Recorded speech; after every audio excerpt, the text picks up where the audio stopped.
അപ്പോൾ ഇന്ന് ഷോപ്പിൻ്റേതായ യാതൊരുവിധ രീതിയിലുള്ളൊരു വീഡിയോ അല്ല. അതുകൊണ്ട് പ്രത്യേകിച്ച് ഷോപ്പിൻ്റെ പേരോ കാര്യങ്ങളോ ഒന്നും ഞാൻ പറയുന്നില്ല. എനിക്ക് കഴിഞ്ഞ ദിവസം ഇതൊരു എന്താ പറയുക, ഞാൻ കഴിഞ്ഞൊരു 2-3 ദിവസം മുമ്പ് ഒരു വീഡിയോ കണ്ടിട്ടുണ്ടായിരുന്നു ഇൻസ്റ്റയിൽ. അപ്പോൾ അത് കണ്ടു കഴിഞ്ഞപ്പോൾ എനിക്ക് തോന്നിയൊരു കാര്യമായിരുന്നു. കുറച്ച് നാളായിട്ട് എനിക്കിങ്ങനെ ഞാൻ വീഡിയോ എടുത്ത് വെച്ചിട്ടുണ്ട്, പക്ഷെ ഞാൻ പോസ്റ്റ് ചെയ്തിട്ടോ അല്ലെങ്കിൽ എഡിറ്റ് ചെയ്യുക കാര്യങ്ങളൊന്നും കംപ്ലീറ്റ് ആയിട്ടുണ്ടായിരുന്നില്ല. ഞാൻ എടുത്ത് വെച്ചിട്ടുണ്ട്, വഴിയെ സമയം പോലെ ഞാൻ ഇട്ടോളാം. അപ്പോൾ ഇത് എന്താ പറയുക, ഇതുപോലുള്ള വീഡിയോസോ അല്ലെങ്കിൽ ഞാനൊരു കണ്ടൻറ് ക്രിയേറ്ററോ അല്ലെങ്കിൽ എന്താ പറയുക ലൈഫിനെ കുറിച്ച് കുറേയൊക്കെ പറഞ്ഞ് ആർക്കും ക്ലാസ് എടുക്കാൻ പാകത്തിന് എന്താ പറയുക അത്ര വലിയ സംഭവമായിട്ടുള്ള ഒരാളൊന്നുമല്ല. എന്നാലും എൻ്റെ ഒരു എക്സ്പീരിയൻസ് വെച്ചിട്ട് എനിക്ക് 1-2 കാര്യങ്ങൾ പറയണമെന്ന് എനിക്ക് തോന്നി. അപ്പോൾ അത് ആർക്കെങ്കിലും യൂസ്ഫുൾ ആവുകയാണെങ്കിൽ ആയിക്കോട്ടെ എന്ന് വിചാരിച്ചിട്ടൊരു വീഡിയോ ചെയ്യുന്നു മാത്രം.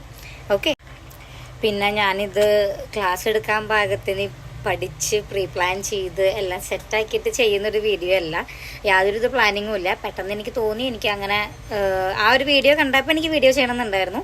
പിന്നെ എനിക്ക് അതിനുള്ള ഒരു സമയം ഇപ്പോൾ പെട്ടെന്ന് ഒത്തു വന്നു. സംഗതി ഇപ്പോൾ ഈസ്റ്ററൊക്കെയാണ്, പക്ഷേ എനിക്കൊരു കോൾ വന്നു കഴിഞ്ഞപ്പോൾ ഒരു കസ്റ്റമറിന് വേണ്ടി വെയിറ്റ് ചെയ്യുവാണ്. അപ്പോൾ എന്തായാലും കുറച്ച് നേരം ഞാൻ വെയിറ്റ് ചെയ്യണം ആൾക്ക് വേണ്ടിയിട്ട്.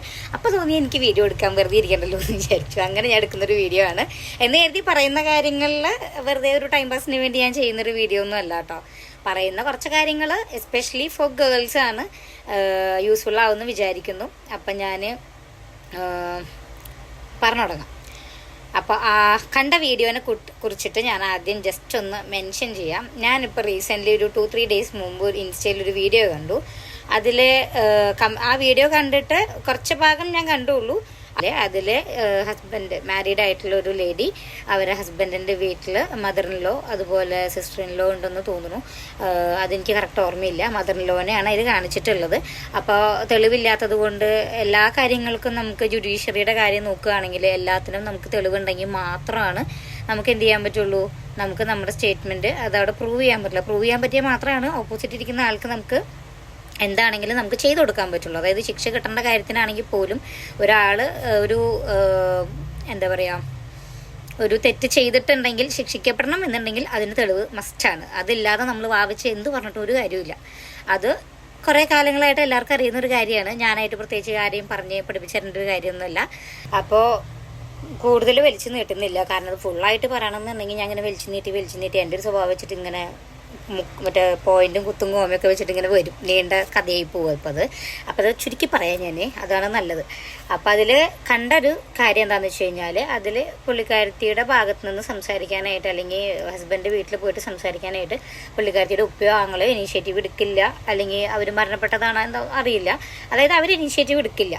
പുള്ളിക്കാരത്തിക്ക് വേറെ മാർഗമൊന്നുമില്ല എന്നുള്ളൊരു രീതിയിലാണ് ഒരു വീഡിയോൻ്റെ ഇത് കണ്ടത്. അപ്പോൾ ഇതുപോലെ തന്നെ കഴിഞ്ഞ കുറച്ച് നാളുകളായിട്ട് കുറേ പേര് ആത്മഹത്യ ചെയ്യുന്നു. ഭർത്താവിൻ്റെ വീട്ടിലെ പീഡനം. ഇപ്പോൾ കുറച്ച് നാൾ മുമ്പ് ട്രിവാൻഡ്രത്ത് 10-200 പവൻ ഡൗറി കൊടുത്തിട്ട് വരെ പുള്ളിക്കാരത്തി അമ്മയും സൂസൈഡ് ചെയ്തിട്ടുണ്ട്. അപ്പോൾ അതുപോലെ റീസെൻ്റ്ലി കുറേ വീഡിയോസ് അല്ല ന്യൂസുകളായി ഇതുപോലെ കുറേ കാര്യങ്ങൾ. അതായത് പൈസ ഉണ്ടായിട്ട് മരിക്കുന്നവരുണ്ട്, ഇല്ലാണ്ട് മരിക്കുന്നവരുമുണ്ട്. അപ്പോൾ ഇതേ പറ്റിയിട്ടാണ് എനിക്ക് പറയാനുള്ളത്. ഒരു വീഡിയോയിൽ ഞാൻ എൻ്റെ പേഴ്സണൽ എക്സ്പീരിയൻസ് ഞാൻ പറഞ്ഞല്ലോ. അപ്പോൾ അതിൽ നിന്ന് തന്നെ ഞാനൊരു കാര്യം ഞാൻ പറയാം. ഞാനതിൻ്റെ വീഡിയോയും ചെറിയൊരു മൊമെൻ്റ് ഞാനിതിൽ ഇൻക്ലൂഡ് ചെയ്യുന്നുണ്ട്. അപ്പോൾ ഞാൻ ഒറ്റ മകളാണ്. എൻ്റെ പാരൻസ് 2 പേരും മരണപ്പെട്ടു. പപ്പ എനിക്കൊരു 10 വയസ്സുള്ളപ്പോൾ മരിച്ചിട്ടുള്ളതാണ്. അമ്മ മരിച്ചിട്ട് ഇപ്പോൾ അടുത്ത മാസത്തേക്ക് 6 വർഷം കംപ്ലീറ്റ് ആവും. അപ്പോൾ ഈ കമൻറ്റിൽ അല്ലെങ്കിൽ ഈ റീസൺസ് പറയുന്ന പെൺകുട്ടികളോടാണ് എനിക്ക് പറയാനുള്ളത്. അതായത് ഉപ്പ വന്നില്ല, അല്ലെങ്കിൽ അച്ഛൻ വന്നില്ല, അപ്പം വന്നില്ല, അമ്മ വന്നില്ല, ഉമ്മ വന്നില്ല, ആങ്ങളമാർ വന്നില്ല, അല്ലെങ്കിൽ എനിക്ക് വേണ്ടി ചോദിക്കാനും പറയാനും അവർ വന്നില്ല, ഇവർ വന്നില്ല, അതൊന്നും ഒരു എക്സ്ക്യൂസ് അല്ല. നമ്മുടെയാണ് ലൈഫ്. അതിപ്പോൾ ആണായാലും പെണ്ണായാലും നമ്മുടെയാണ് ജീവിതം. അപ്പം നമുക്ക് അതിൽ നിന്ന് നമുക്ക് ഹാപ്പിനെസ് കിട്ടുന്നില്ല, നമ്മുടെ പീസ് ഓഫ് മൈൻഡ് പോവുകയാണെന്നുണ്ടെങ്കിൽ അതൊന്നും എന്നുള്ള കാര്യം നമ്മുടെ കയ്യിലിരിക്കുന്ന കാര്യമാണ്. അപ്പോൾ ഇതൊക്കെ വെറും എക്സ്ക്യൂസുകളാണ്. അതായത് ഇപ്പോൾ ഒരു ഉദാഹരണം എൻ്റെ കാര്യം വെച്ചിട്ട് ഞാൻ പറയാം. ഇപ്പോൾ ഇതിൽ പറയുന്നുണ്ട് ആങ്ങള വന്നില്ല, അല്ലെങ്കിൽ ഇപ്പോൾ മരിക്കുന്നതിൽ തന്നെ കുറേ പേര് ഇതുപോലെ സ്ത്രീധന പീഡനം അല്ലെങ്കിൽ ബാക്കിയുള്ള കാര്യങ്ങളൊക്കെ വെച്ചിട്ടുള്ള മീഡിയയിൽ ന്യൂസ് വരുമ്പോൾ പറയും വീട്ടുകാർ കൊണ്ടുവന്നില്ല, അല്ലെങ്കിൽ വീട്ടുകാർ കാര്യം അറിഞ്ഞിട്ട് ഇതാക്കില്ല എന്നുള്ളത്. പക്ഷെ വീട്ടുകാർ കൊണ്ടുവരാൻ ശ്രമിച്ചാൽ പോലും ഈ പെൺകുട്ടികൾ അവരുടെ വാക്ക് കേട്ടിട്ട് പോയതിൻ്റെ പേരിലാണ് പലരുടെയും ജീവിതം പോയിട്ടുള്ളതും സൂസൈഡ് ചെയ്തിട്ടുള്ളതും അല്ലെങ്കിൽ മീൻസ് എന്താ പറയുക ഭർത്താവിൻ്റെ പീഡനം കൊണ്ട് മരിച്ചിട്ടുള്ള ആളുകളും ഉണ്ട്. അപ്പം ഇതൊക്കെ നമ്മുടെ കയ്യിലിരിക്കുന്ന കാര്യങ്ങളാണ്. പിന്നെ എന്ന് പറഞ്ഞു കഴിഞ്ഞാൽ എന്താ പറയുക, എൻ്റെ കാര്യത്തിൽ ഇപ്പോൾ ഈ പറയുന്നവർക്ക് ഇതൊക്കെ ഉള്ളത് കൊണ്ടാണല്ലോ എല്ലാവരും പഴിക്കുന്നത്. അച്ഛൻ വീട്ടുകാർ എടുത്തില്ല, ആങ്ങളെടുത്തില്ല എന്നുള്ളത്. അവനവന് സ്വന്തമായിട്ട് തീരുമാനം എടുക്കാം. അത്യാവശ്യം ഡവറിയും കാര്യങ്ങളൊക്കെ കിട്ടിയിട്ട് പോകുന്ന ആളുകളും ഉണ്ട്. അപ്പം ഇതിൽ ന്യൂസ് ആവുന്ന കേസുകളിൽ ഭൂരിഭാഗം എല്ലാതും ബ്ലെയിം വരിക പാരൻസിനായിരിക്കും, അല്ലെങ്കിൽ സിബ്ലിങ്സിനായിരിക്കും. ഞാൻ ചോദിക്കുന്നത്, ഇതുപോലെ എന്നെ പോലെ തന്നെ ഒറ്റമക്കളായിട്ട് ആണായാലും പെണ്ണായാലും ജീവിക്കുന്ന ഒരുപാട് പേര് നമ്മുടെ ഈ ലോകത്തുണ്ട്. മനസ്സിലായില്ലേ? പല ഭാഗങ്ങളിലും താമസിക്കുന്നുണ്ട്. അപ്പം ഞാൻ ചോദിക്കുന്നത്, എൻ്റെ പെർസ്പെക്റ്റീവ് എന്നാണ് ഞാൻ ചിന്തിച്ചിട്ട് പറയുന്നത്. എൻ്റെ അപ്പനും അമ്മയും മരണപ്പെട്ടു. എനിക്ക് എൻ്റെ ഒരു ലൈഫിൽ എന്തെങ്കിലും ഇഷ്യൂസ് വന്നു. അപ്പം ഞാനൊരു ഷോപ്പ് റൺ ചെയ്യുന്നുണ്ട്. അപ്പോൾ ഞാൻ കേൾക്കാറുണ്ട് ഇതുപോലെ കുറേ കാര്യങ്ങൾ, കുറേ ബ്ലെയിംസും കാര്യങ്ങളൊക്കെ ഞാൻ ഒരുപാട് കേൾക്കാറുണ്ട്. മനസ്സിലായില്ലേ? ഒറ്റ മകളായതുകൊണ്ട് എനിക്ക് പ്രത്യേകിച്ച് കൊമ്പൊന്നുമില്ല. മനസ്സിലായില്ലേ? അല്ലെങ്കിൽ എനിക്ക് പ്രശ്നങ്ങളില്ല എന്നുള്ളതൊന്നുമില്ല. നമ്മളും പണിയെടുത്തിട്ടൊക്കെ തന്നെയാണ് ജീവിക്കുന്നതും, അല്ലെങ്കിൽ അതിന് വേണ്ടി എഫേർട്ട് അതുപോലെ ഇടുന്നുണ്ട്. നമുക്ക് ബാലൻസ് ചെയ്ത് പോകാനൊക്കെ ഭയങ്കര ബുദ്ധിമുട്ടാണ്. ഈ പറയുന്ന സിബ്ലിങ്സ് ഒക്കെ ഉണ്ടെങ്കിൽ നമുക്ക് ബാലൻസ് ചെയ്യാൻ വളരെയധികം കംഫർട്ട് സോണുകൾ ഒരുപാട് ഉണ്ടാവും. അപ്പോൾ ആ കംഫർട്ട് സോൺ ഉള്ളത് കൊണ്ടാണ് എല്ലാവരും അവരെ നോക്കിയിട്ടിരിക്കുന്നത്. അപ്പോൾ ഈ പറഞ്ഞ പോലെ ഫിനാൻഷ്യലി ഞാനും സ്റ്റേബിൾ ഒന്നും അല്ലായിരുന്നു. ഒരുപാട് ഹോസ്പിറ്റലൈസ് വന്നിട്ടുണ്ട്. എൻ്റെ അമ്മ വയ്യാതെ ലേക്ക് ഷോറിലായിരുന്നു ട്രീറ്റ്മെൻറ്റ്. ആ സമയത്തും ഞാൻ വർക്കിംഗ് ആയിരുന്നു. അപ്പം നമുക്ക് ഈ പറഞ്ഞ പോലെ ഫണ്ട് നമ്മൾ റോൾ ചെയ്യേണ്ടി വരും, റൊട്ടേറ്റ് ചെയ്യേണ്ടി വരും. നമുക്ക് ഈ പറഞ്ഞ പോലെ എന്താ പറയുക, വീടുള്ളവരുടെ കാര്യം പറയാം. വീടുണ്ടെന്ന് പറഞ്ഞിട്ട് വീടിൻ്റെ മുകളിൽ നിന്ന് ഓരോ കഷ്ണം എടുത്തിട്ട് നമുക്ക് ആശുപത്രിയിൽ കൊടുക്കാൻ പറ്റുമോ? ഇല്ല. പൈസയ്ക്ക് പൈസ തന്നെ വേണം. അപ്പോൾ നമുക്ക് സാമ്പത്തികമായിട്ട് പെണ്ണായാലും ആണായാലും വേണ്ടത് ഫിനാൻഷ്യൽ സ്റ്റെബിലിറ്റി തന്നെയാണ്. അതുണ്ടെങ്കിൽ നമ്മൾ ആരുടെയും കാര്യങ്ങളെ പറ്റിയിട്ടോ അല്ലെങ്കിൽ സമൂഹത്തെ പറ്റിയിട്ട് ചിന്തിക്കേണ്ടെന്നല്ല പറഞ്ഞത്. പക്ഷേ നമ്മുടെ ലൈഫ് അവരെ ഏൽപ്പിക്കേണ്ട ആവശ്യമില്ല. നമ്മുടെ ലൈഫ് നമ്മുടെ മാത്രമാണ്. അപ്പം നമ്മൾ അതിൽ തെറ്റുകൾ ചെയ്യുന്നുണ്ടെങ്കിൽ നമുക്ക്, പക്ഷെ നമ്മുടെ മനസാക്ഷിയുടെ ഇതിൽ നമ്മൾ തെറ്റ് ചെയ്യണില്ല എന്നുണ്ടെങ്കിൽ നമുക്ക് ഹാപ്പി ആയിട്ട് മുന്നോട്ട് പോകാൻ പറ്റുന്നേ. കുറേ സ്ട്രഗ്ലിങ്ങും കാര്യങ്ങളൊക്കെ ഉണ്ടാവും. എല്ലാം ഇങ്ങനെ സ്പൂൺ ഫീഡിങ് പോലെ എല്ലാം സ്മൂത്തായിട്ട് പോയിക്കൊള്ളണമെന്നൊന്നുമില്ല. പിന്നെയെന്ന് പറഞ്ഞു കഴിഞ്ഞാൽ ഈ പാരൻസ് ആണെങ്കിലും സിബ്ലിങ്സ് ആണെങ്കിലും ഉള്ളത് കൊണ്ട് എല്ലാവർക്കും കംഫർട്ടബിൾ സോൺ ഉണ്ടായിരിക്കും. കുറ്റപ്പെടുത്തുന്നവരാണെങ്കിലും ഈ കംഫർട്ടബിൾ സോൺ എന്ന് പറയുന്നത് ഈ പറയുന്ന സിബ്ലിങ്സും പാരൻസും ഒക്കെ തന്നെയാണ്. അപ്പൊ അവരുള്ളത് കൊണ്ട് നമ്മുടെ കംഫർട്ടബിൾ സോൺ അതാണ്. അതുകൊണ്ട് എന്താണ്, അവർ നമ്മുടെ കാര്യങ്ങൾ നോക്കിക്കൊള്ളണം. എന്തിനാണ് അങ്ങനെ ചിന്തിക്കേണ്ട കാര്യം? അച്ഛനാണെങ്കിലും അമ്മയാണെങ്കിലും ആരാണെങ്കിലും നമ്മുടെ ലൈഫിൽ നമ്മൾ വിചാരിക്കും എല്ലാവരും നമ്മുടെ കൂടെ ഉണ്ടാവുന്നു. ആരും നമ്മുടെ കൂടെ ഉണ്ടാവില്ല. ഞാൻ എൻ്റെ ലൈഫ് കൊണ്ട് ഞാൻ പഠിച്ചിട്ടുള്ളൊരു കാര്യമാണ്. മനസ്സിലായില്ലേ? എല്ലാവരും ഉണ്ടാവും. മനസ്സിലായില്ലേ? ഉണ്ടാവില്ല എന്നൊന്നും പറയണില്ല, എല്ലാവരും ഉണ്ടാവും. പക്ഷെ നമുക്കൊരു പ്രശ്നം വന്നു കഴിഞ്ഞാൽ ആരൊക്കെ ഉണ്ടാവും, അല്ലെങ്കിൽ നമുക്കത് എങ്ങനെ ഏതൊക്കെ എന്നുള്ളത് നമ്മൾ തിരിച്ചറിയുന്നൊരു സമയം ഉണ്ടാവും. അത് വരുന്ന സമയത്ത് നമ്മൾ ഫിസിക്കലി ക്യാപ്പബിൾ ആവണേക്കാളും കൂടുതൽ മെൻ്റലി നമ്മൾ ക്യാപ്പബിലിറ്റി ഉണ്ടാവണം. ഈ പറയുന്ന ഫിനാൻഷ്യൽ സ്റ്റെബിലിറ്റിയുടെ പോലെ തന്നെ ഏറ്റവും കൂടുതൽ വേണ്ടത് കയ്യിൽ പൈസ ഉണ്ടായതുകൊണ്ട് മാത്രം കാര്യമൊന്നുമില്ല. നമ്മൾ മെൻ്റലിയും കൂടി നമുക്ക് സ്റ്റേബിളായിട്ട് നിൽക്കാൻ പറ്റിയാൽ മാത്രമാണ് എല്ലാം നമുക്ക് ബാലൻസ് ചെയ്ത് കൊണ്ടുപോകാൻ പറ്റുള്ളൂ. അപ്പം ഇതേപ്പറ്റി സംസാരിക്കാൻ ഒരുപാട് ഇങ്ങനെ നീണ്ടു പോവും. കുറേ കാര്യങ്ങൾ പറയാനുണ്ട്. അപ്പോൾ തൽക്കാലം ഞാൻ ഇതിൽ ചുരുക്കി മീൻസ് ഞാൻ പറഞ്ഞിട്ടുണ്ടായിരുന്നല്ലോ, എന്നാലും കുറച്ചൊക്കെ നമ്മൾ പറഞ്ഞു പോകുമ്പോൾ കുറച്ച് നീണ്ടു പോവും. അപ്പോൾ എനിക്ക് പറയാനുള്ളത് എന്താണെന്ന് വെച്ച് കഴിഞ്ഞാൽ, നമുക്കിപ്പോൾ സ്റ്റേ ചെയ്യണം, താമസിക്കാൻ വീടില്ല, നിൽക്കുന്ന വീട് കംഫർട്ടല്ല. അതിപ്പോൾ കല്യാണം കഴിഞ്ഞിട്ട് എന്നുള്ളതൊന്നല്ല, അല്ലാതെയും ജീവിക്കുന്ന ആളുകൾക്ക് ഫാമിലിയിൽ നിന്ന് ടോർച്ചർ ഉണ്ടാകുന്ന ആളുകളുണ്ടാവും, പ്രഷർ ചെയ്യുന്ന ആളുകളുണ്ടാവും. നമുക്ക് നമ്മുടെ മനസ്സമാധാനമാണ് വലുത് എന്തിനേക്കാളും ഉപരി.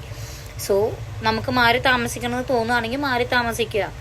ജോലി നമ്മൾ പറയില്ലേ, വലിയ കൺസെപ്റ്റുകൾ അല്ലെങ്കിൽ എക്സ്പെക്റ്റേഷൻ വെച്ചിട്ട് പോകുമ്പോഴാണ് നമുക്ക് പ്രശ്നം. അപ്പോൾ കുഞ്ഞു വെച്ചാൽ നമുക്ക് കിട്ടുന്ന വരുമാനത്തിൽ നിന്ന് നമുക്ക് താമസിക്കണം എന്ന് വിചാരിച്ചു കഴിഞ്ഞാൽ കിട്ടാവുന്ന റേഞ്ചിലുള്ള പേ ഗസ്റ്റ് ആണെങ്കിലും ഹോസ്റ്റലുകളാണെങ്കിലും എല്ലാം അവൈലബിൾ ആണ്. എവിടെയാണെങ്കിലും YWCയുടെ ഹോസ്റ്റൽസ് അവൈലബിൾ ആണ്. അപ്പോൾ അങ്ങനെയുള്ള സ്ഥലങ്ങൾ ചൂസ് ചെയ്താലും നമുക്ക് അങ്ങനെ ചെയ്യാം. ഇനി ഫുഡ് ഇല്ലാതെ നമുക്ക് PG മാത്രമായിട്ട് നമുക്ക് എടുക്കണമെങ്കിൽ അങ്ങനെയും ഓപ്ഷൻസ് ഒക്കെ അവൈലബിൾ ആണ്. ഇതൊക്കെ മീൻസ് എറണാകുളത്ത് ഞാൻ വർക്ക് ചെയ്യുന്ന സമയത്ത് PGയിൽ നമുക്ക് ചിലപ്പോൾ ഫുഡ് പറ്റില്ല എന്നുണ്ടെങ്കിൽ നമുക്ക് ഫുഡ് പുറത്തുനിന്ന് വല്ല തട്ടുകടയെന്നോ അങ്ങനെ നമുക്ക് ബഡ്ജറ്റ് ഫ്രണ്ട്ലി ആയിട്ട് ചെയ്യണമെങ്കിൽ അങ്ങനെ ചെയ്യാൻ പറ്റും. മന്ത്ലി ആയിട്ടോ വീക്ക്ലി ആയിട്ടോ പേയ്മെൻറ്റ് കൊടുക്കുന്ന രീതിയിൽ അങ്ങനെ ചെയ്യണമെങ്കിൽ അങ്ങനെ ചെയ്യാം. അപ്പോൾ നമ്മുടെ ആവശ്യത്തിനുള്ള ഫുഡ് മാത്രമായിരിക്കും. അപ്പോൾ ഹോസ്റ്റലിൽ ഫുഡ് കഴിക്കണമെന്നില്ല. അങ്ങനെയുമുള്ള ഓപ്ഷൻസ് ഉണ്ട്. അപ്പോൾ നമുക്ക് ഓപ്ഷൻസൊക്കെ നമ്മുടെ മുമ്പിലുണ്ട്. നമ്മൾ ഈ കംഫർട്ടബിൾ സോണിൽ നിൽക്കുന്നത് കൊണ്ട് നമുക്ക് തോന്നും അവർ വരട്ടെ അല്ലെങ്കിൽ അവർ ചെയ്യട്ടെ ഇവർ ചെയ്യട്ടെ എന്നുള്ളത്. അതിലൊന്നും ഒരു കാര്യമില്ല, നമ്മൾ എവിടെ എത്താൻ പോകുന്നില്ല. നമുക്കൊരു പ്രശ്നം വരുമ്പോൾ നമുക്ക് നമ്മളേ ഉള്ളൂ എന്നുള്ളത് ഉറപ്പിച്ചിട്ട് മുന്നോട്ട് പോകാൻ നോക്കിയേ ഒരു പ്രശ്നവുമില്ല. മനസ്സിലായില്ലേ? അപ്പം അതുകൊണ്ട് എല്ലാവരും എന്താ പറയുക, ഫ്രണ്ട്സ് ഉണ്ടാവും, ഫാമിലി ഉണ്ടാവും, എല്ലാം നല്ലത് തന്നെയാണ്, നല്ലതല്ല എന്നൊന്നും ഞാൻ പറയണില്ല. പക്ഷേ ഒരിക്കലും ആരെയും ഡിപ്പെൻഡ് ചെയ്യാൻ നിൽക്കരുത്. അത്ര. അപ്പം നമ്മൾ കൂടുതൽ ഡിപ്പെൻഡ് ചെയ്യാൻ നിൽക്കുമ്പോഴാണ് നമുക്കെല്ലാം പ്രശ്നങ്ങളായിട്ടും അല്ലെങ്കിൽ അയ്യോ അയ്യോ അയ്യോ എന്നുള്ളൊരു തോന്നൽ നമുക്ക് ഉണ്ടാവുള്ളൂ. നമ്മളെല്ലാം സ്വന്തം കാലിൽ നിന്ന് ചെയ്ത് നോക്കിയേ. പിന്നെ പഠിച്ചു, നമുക്ക് ഓടിപ്പിടിച്ചിട്ട് ജോലിക്ക് നമ്മൾ വേണമെന്ന് വിചാരിച്ചു കഴിഞ്ഞാൽ ഓപ്ഷൻസൊക്കെ ഒരുപാടുണ്ട്. പിന്നെ സാലറി ഒക്കെ നിങ്ങൾ ഈ പറഞ്ഞ പോലെ എന്താ പറയുക, വലിയ വലിയ എക്സ്പെക്റ്റേഷൻസ് വെച്ചിട്ട് അങ്ങനെ മാത്രം നമ്മൾ പണിയെടുക്കുള്ളൂ എന്നൊക്കെ പറഞ്ഞാലാണ് ബുദ്ധിമുട്ടുള്ളൂ. അല്ലാന്നുണ്ടെങ്കിൽ നമുക്ക് മനസ്സമാധാനമായിട്ട് ജീവിക്കണം എന്ന് വേണം എന്നുണ്ടെങ്കിൽ നമുക്ക് ജീവിക്കാൻ പറ്റായികയൊന്നുമില്ല ഒരിക്കലും. നമ്മൾ ഈ പറഞ്ഞ പോലെ മുന്നേ പറഞ്ഞ പോലെ തന്നെ എല്ലാവരും വേണം, വേണ്ട അതൊന്നുമല്ല പറയണത്, എല്ലാവരും ഒഴിവാക്കണമെന്നല്ല ഞാൻ പറഞ്ഞതിൻ്റെ അർത്ഥം. പക്ഷേ നമുക്ക് അവരൊക്കെ ഉണ്ടെങ്കിൽ മാത്രമേ, അല്ലെങ്കിൽ അവർ ചെയ്താൽ മാത്രമേ നമ്മൾ ചെയ്യുള്ളൂ എന്നുള്ളൊരു സാധനം നമ്മുടെ മനസ്സിൽ നിന്ന് എടുത്ത് കളയുക. നമ്മൾ നമുക്ക് വേണ്ടിയിട്ട് നമ്മൾ തന്നെ ജീവിക്കേണ്ടി വരും, വേറെ ആരും ഒന്നും ചെയ്തു തരില്ല. അപ്പം നമുക്ക് അതിൽ സന്തോഷം കണ്ടെത്താൻ പറ്റും. അപ്പം അത്രേ ഉള്ളൂ. അപ്പം എല്ലാവർക്കും ഈസ്റ്റർ ആശംസകൾ. ഇപ്പം സാലറിയുടെ കാര്യം പറഞ്ഞതുകൊണ്ട് ഒരു കാര്യം കൂടി ഞാൻ പറയാം. അതായത് ഇപ്പോൾ ഒരു മിഡിൽ ക്ലാസ് അല്ലെങ്കിൽ അതിനേക്കാളും കുറച്ച് താഴെ നിൽക്കുന്ന ആളുകൾക്കാണെങ്കിൽ എനിക്ക് നന്നായിട്ട് അറിയാം. അതുകൊണ്ട് എൻ്റെ എക്സ്പീരിയൻസ് കൊണ്ട് തന്നെ ഞാൻ പറയണത്, നമുക്കൊരു ഹോസ്പിറ്റലൈസ് വന്നാൽ തീരാവുന്നതേ ഉള്ളൂ. എല്ലാം തകിടം പറയും. നമ്മുടെ ഒരു പ്ലാനിങ്ങും എവിടെ എത്തില്ല. നമുക്ക് കിട്ടുന്ന സാലറി ഒന്നും മതിയാവാതെ വരും. നമ്മൾ ലോൺ എടുക്കേണ്ടി വരും, അല്ലെങ്കിൽ പല റോളിങ്ങുകൾ നമ്മൾ ചെയ്യേണ്ടി വരും.